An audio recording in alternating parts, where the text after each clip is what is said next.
দুবাইয়ের এই viral Ifa chicken try করতে দুবাই যেতে হবে নাকি?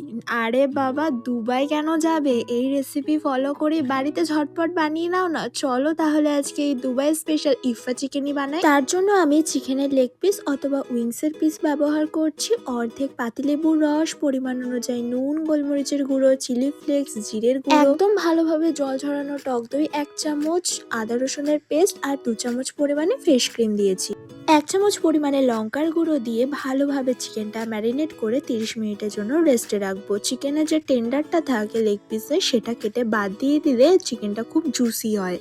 এইবার একটা কড়াইতে বেশ কিছুটা পরিমাণে বাটার গরম করে লেগ পিসগুলো তার মধ্যে দিয়ে দেবো। ফার্স্টে হাই ফ্লেমে রেখে 5 মিনিট কুক করব ঢাকা দিয়ে। বেশ কিছুটা জল ছেড়ে দিলে এক সাইড কুক হয়ে যাওয়ার পরে গ্যাসের ফ্লেমটা একদম লোতে করে উল্টে পাল্টে ভালোভাবে চিকেনটা ঢাকা দিয়ে রান্না করে নেব। কোনো রকম জলের ইউজ করবে না। ঢাকা দিলে চিকেন থেকে খুব ভালোভাবে জল বেরোবে, তাতেই কিন্তু চিকেনটা সিদ্ধ হবে। উল্টে পাল্টে ভালোভাবে চিকেনটা কুক করে নেবো। এখানে 90% কুক হয়ে গেছে। এবারে গ্যাসের ফ্লেমে একটা ঝিক বসাবো, তার মধ্যে চিকেনটা স্মোকি ফ্লেভারের জন্য গ্যাসের টেম্পারেচারটা হাইতে রেখে উল্টে পাল্টে ভালোভাবে চিকেনটা তন্দুরি করে নেবো। এতে কিন্তু খুব ভালো একটা স্মোকি ফ্লেভার আসে। এইবারে যে কড়াইতে চিকেনটা রান্না করেছিলাম তার মধ্যে আরও কিছুটা বাটার দেবো।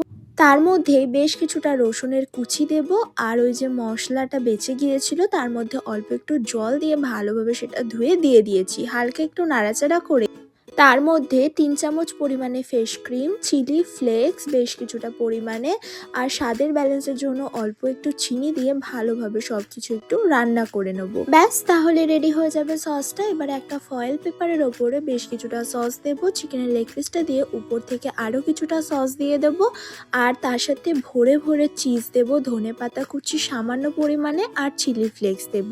ফয়েলটা এবারে ভালোভাবে মুড়িয়ে নেব, যেমন লজেন্সে মোড়াই আমরা সেরকম 2 সাইডে মুড়িয়ে নেব। এইবার গ্যাসের ফ্লেমটা একদম লোতে রেখে উল্টে পাল্টে সেগুলো একটুখানি পুড়িয়ে নেব ফয়েলটা। এতে চিজটা খুব ভালোভাবে মেল্ট হয়ে যাবে। এটা কিন্তু খুব অল্প সময়ের জন্যই একবার উল্টে পাল্টে নিতে হবে, তাহলেই রেডি হয়ে যাবে দুবাইয়ের এই ভাইরাল ইফা চিকেন। অবশ্যই ট্রাই করে জানাবে কেমন লাগলো রেসিপিটা। না ট্রাই করলে কিন্তু তোমরাই মিস করবে। টাটা।